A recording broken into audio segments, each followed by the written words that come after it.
Okay, so the question is, you talked about instilling love of Islam, and Allah, but how do we instill also the fear? It is important to balance the two. It is like the hope and fear, the raja and khawf is very important. It's like the two wings of a bird.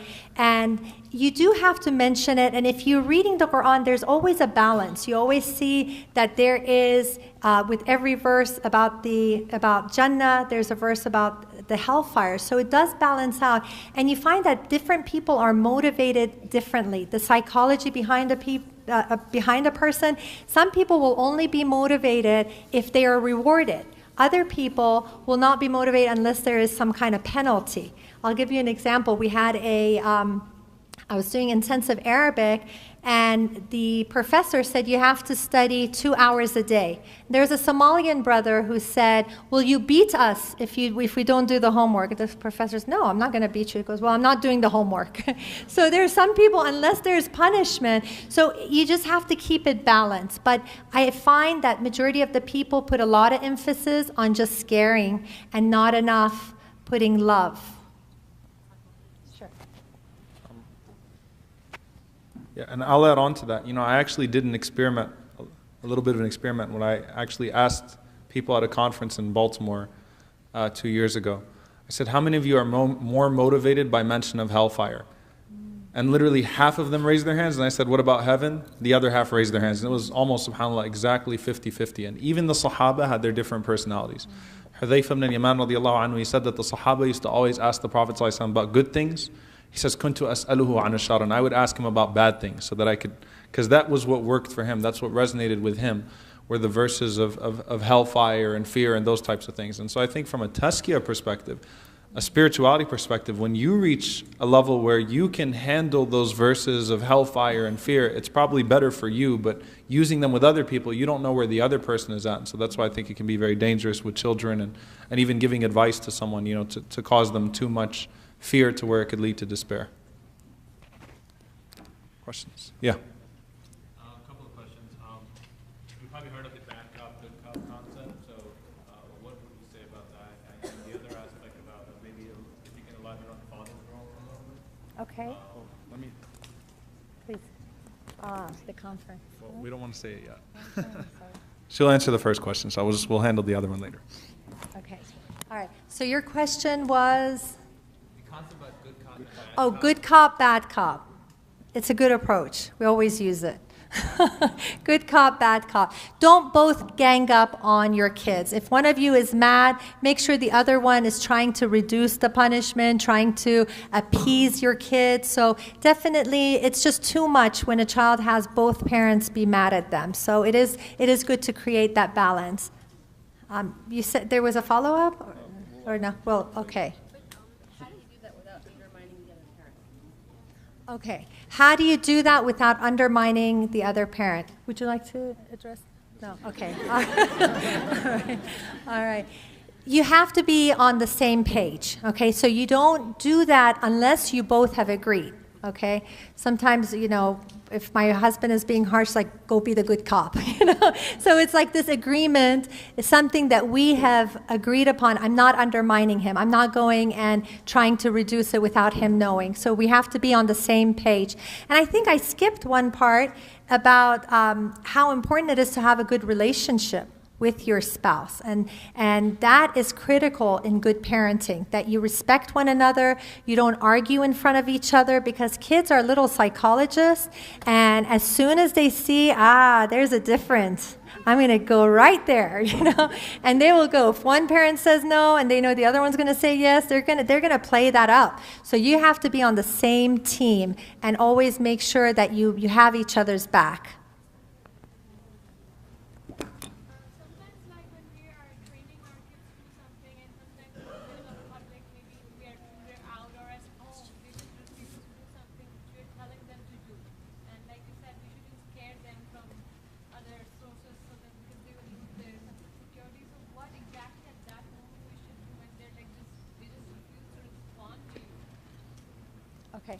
So the question is, what do you do? How do you, if your child is not responding to you and you're out and you're telling me not to use threats, okay? Well, you can take away privileges. For instance, let's say you're going to the park and you say, and your child is having a tantrum, and you could say, if you act out, we're returning home, and you follow through with that. Or if you don't follow what I'm saying, you're going to lose your privilege of whatever it is. So taking away privileges is a lot more humane than I'm going to leave you at the side of the street if you don't settle down. They cannot understand what their privileges are. Maybe they're 3 or something. Okay, with the toddlers, you have to do a lot of training at home, that they realize what's right, what's wrong, be consistent, you know, and if you keep training them in this, they're going to start learning, and they're very capable. Don't underestimate a toddler. Any brothers? Yeah. I forgot who was first. Yeah. I think you were first. Go ahead.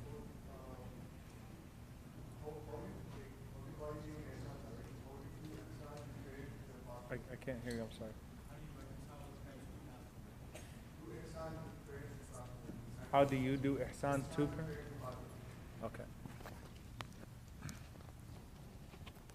The question is, how do you show ihsan to parents that have passed away? What do you do for parents that have passed away? Look, you need to understand, number one, that their situation is with Allah subhanahu wa ta'ala. Even if they were non-Muslims, you're not submitting that Allah is going to punish them. You're just, you know, so the point is that their situation is with Allah subhanahu wa ta'ala, no matter who they were, whether they appear to be the most righteous person in the world to you or the most wicked person in the world. Their situations with Allah subhanahu wa ta'ala. The things that the Prophet sallallahu alaihi wasallam said that continue for a person are sadaqah jariyah, knowledge that benefits, and du'a. So continuous charity, dua, and knowledge. And what I would say is being righteous, being a good person, especially acting upon something that they taught you, is a means of good going to them as well, inshallah ta'ala. So especially if your parents taught you salah, they're still getting the reward of that salah as long as you pray. So I think carrying on whatever righteous and good things they've taught you. I think a lot of people emphasize, doing certain things on, that have a more instant effective gratification, in the sense that, like, I want to have a tombstone and I'll do Surah Al-Fatiha on it for $20,000. Your parents will hate you on the Day of Judgment, because that could have been $20,000 in charity for them, and you wasted it in something that's haram. So sometimes we need to feel better about the situation and say, we need to do this for them and do that for them. So we depart from the sunnah of the Prophet ﷺ. So the sunnah is really quiet, dua, giving charity. If you want to pass around some books, sponsoring students of knowledge around the world, donating to Islamic schools, institutions, all of those are things, inshallah, that are continuous charity and beneficial knowledge that can carry on for them. Allahu A'lam. Oh, this is for me? Okay.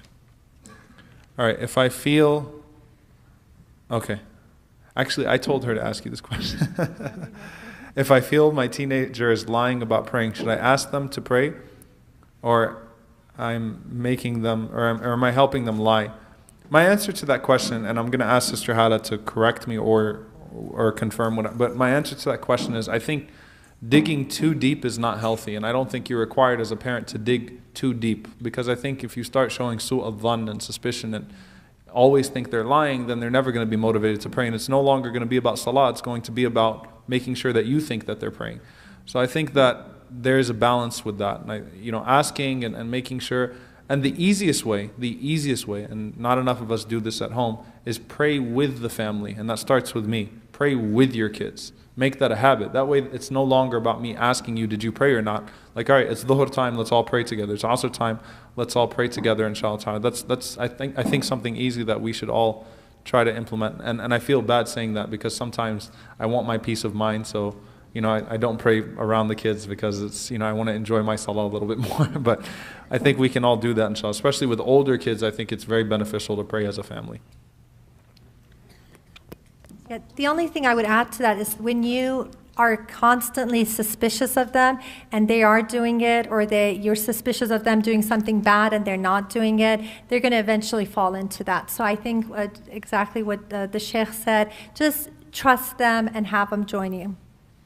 There is a question here that says, I have a good relations with my 13-year-old daughter and 4-year-old son, but my 17-year-old son is rebellious and is always playing online video games and has become an introvert, does not care about his future, has bad relationship with his father, and my husband and I are very different in upbringing and having a very unstable marriage. I fear for my kids, especially my oldest, how to communicate better with him. My husband focuses only on my son's grades, but I want him to be a good person first, a good Muslim, a good character, a strong, active Muslim. But my husband and I do not get along in anything. What to do?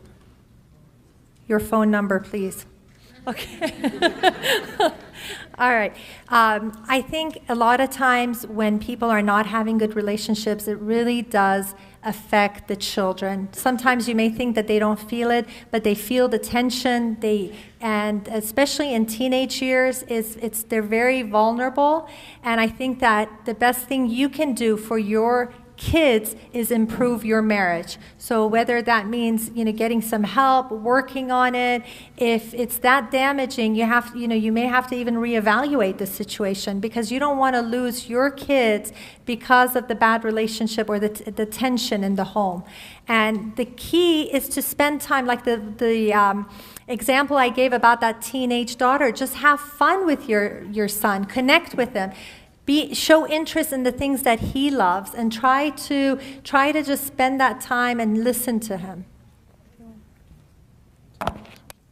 So to add on to that, honestly, I can just kind of reflect on my own personal life, and obviously with us, especially those of us that have parents that grew up in an entirely different context, it is difficult to relate. But I can tell you that, I appreciated, I was into basketball growing up, so I appreciated when my dad came up and, came outside and tried to play basketball. He wasn't very good at it at all, and he had a very awkward shot, and I hope he never sees this, but, mashallah, it was just the best time of the day when he came outside and he was trying to throw it and trying to make a shot, and, it was amazing. So taking interest, subhanAllah, in your kids' interests is really something else. And I think a lot of times parents don't value that enough. Like, oh, you're wasting your time on football. Astaghfirullah. Now I'm going to go watch cricket for 8 hours, or watch soccer because that's more halal apparently.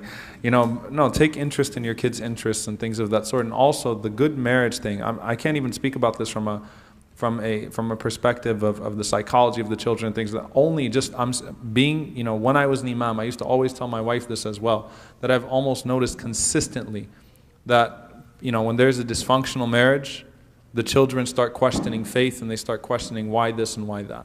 Because they associate, I think, the entire, especially children of immigrant parents, they associate the entire thing as Islam. Like, everything that's coming from this household is one lifestyle, and then what I'm getting on the outside is another lifestyle.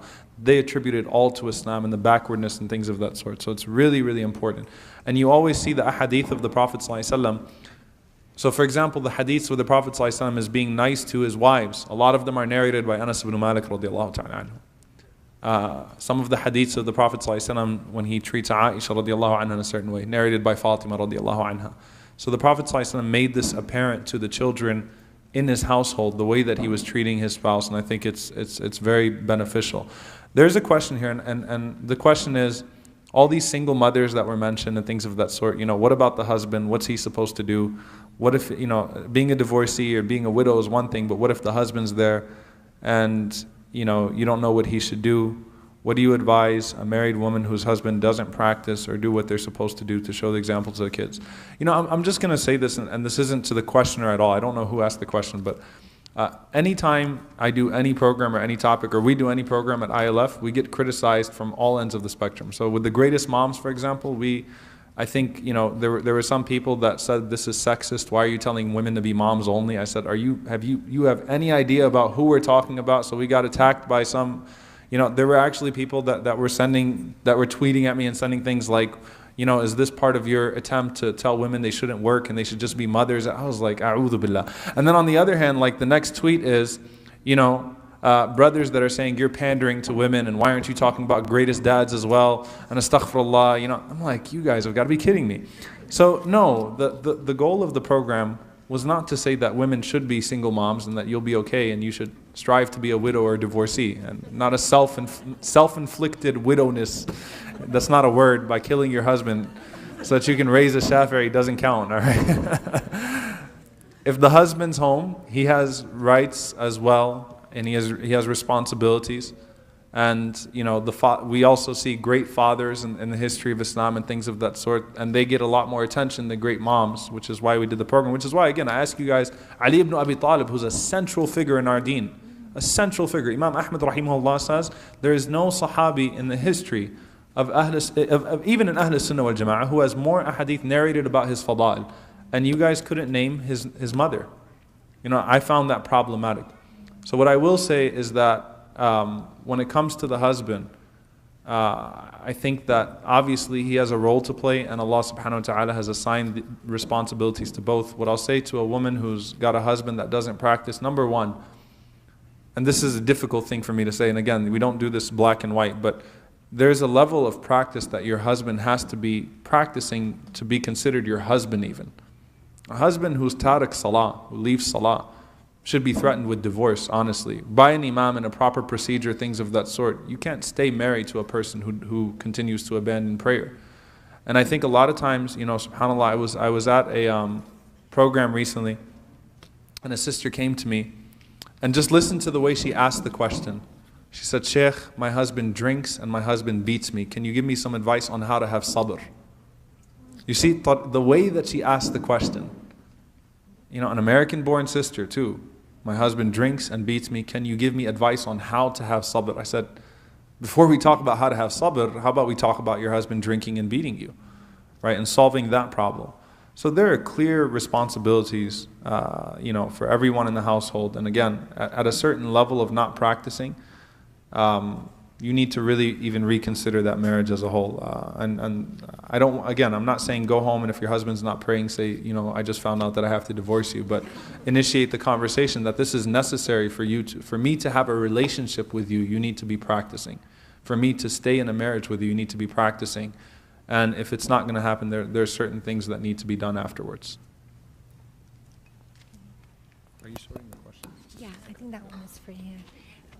It says, if my parents are working and very busy, how can I grow my relationship with my 10-year-old brother if he has behavioral issues and I have to act as the disciplinarian 99% of the time? And this is sad, and it's too common for little kids to become the mom figure. And a lot of times when that happens, I actually did a conference for teenagers at the Richardson Mosque. And one girl came up to me and said, I've had to be responsible for my little sister. And she's like, I have just wasted my entire childhood because I have to chase after. And she said that she didn't even want to have kids when she grows up. So we have to be really careful about not putting unnecessary burden on the older kids in raising the kid. That is our responsibility. And it's sad when a child is concerned about their kids. And I think this here is a problem of the parents not taking correct responsibility. I think they need to address this, and she needs to be a sibling, not a parent. So if you see that happening in your household, really address it, because you're going to raise your kids to not even want to have their own kids because they've been busy raising yours. Yes, I'll take a question from the crowd, inshallah. I'll take a question from the audience, yes.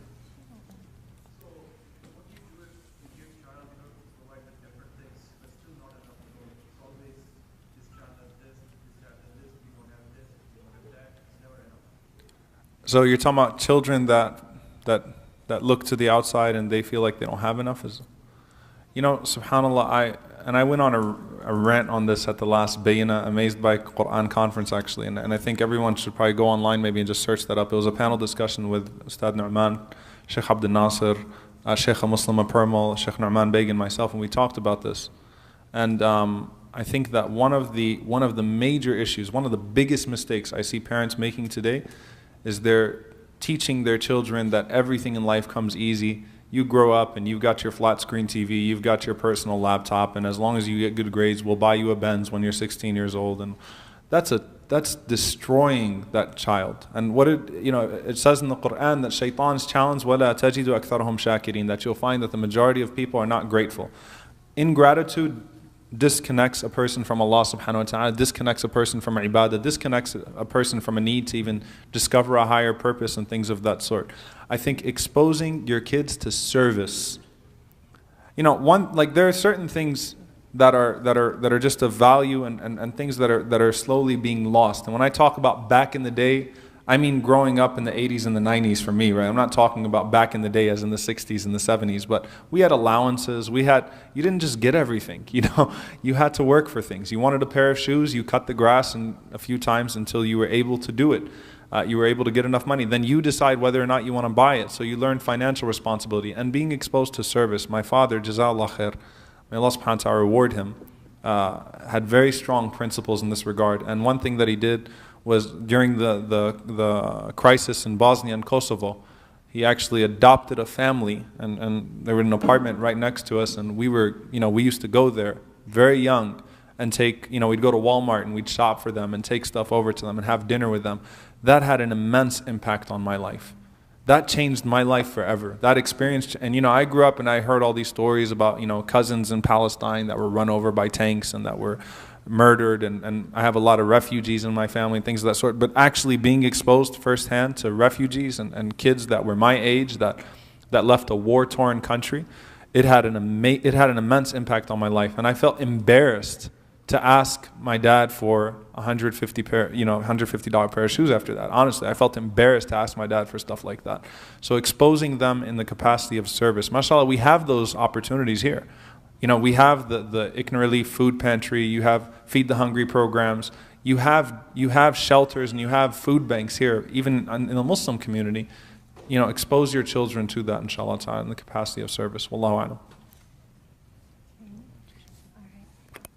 This says, what do you say to your parents when they compare you to other people's kids or your own siblings without being or getting angry or being disrespectful?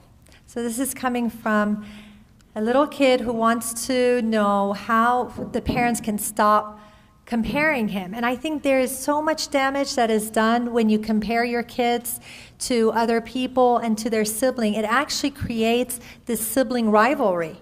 When you start favoring one child over another, or you start saying, oh, look at Ahmed, mashallah, look at his grades. Oh, Sarah, mashallah, she's so neat. And you start making this comparison, then it creates a lot of animosity in the heart. So as a child, you can approach your parents, and it is very tough. I think it's tough. Hopefully, if your parents are here, they can take this advice that the best thing to do is not to make comparison, and that goes also with comparing your wife to others. That it's just comparison makes a person feel very inadequate, and nothing good comes out of it. So that's the advice. If you want to add any. 5 minutes. 5 minutes. Okay. I'll just answer this question, then I'll let Sister Hal handle the rest, inshallah. Last question for me. My question is, how do you relate to all the stories of the women that you told today? Few things that are common or that are shared in the relationship of mother and son. Lots of advice. I just see not much fun, and which lesson should I take? The only thing I talk about in general, relating to the stories of the Sahaba and relating to these stories of these great people, it's important to understand, obviously, that Allah subhanahu wa ta'ala has put even the Prophet ﷺ, who's the greatest creation of all time, an infallible human being, in situations that we can relate to. Now again, the point of this topic was to talk about the contribution that they made, and basically, number one, just understanding that you really do have a vital role to play in the ummah as a mother, and that you can achieve amazing things. But as Sister Hala said, I think the main thing was, it wasn't just dua.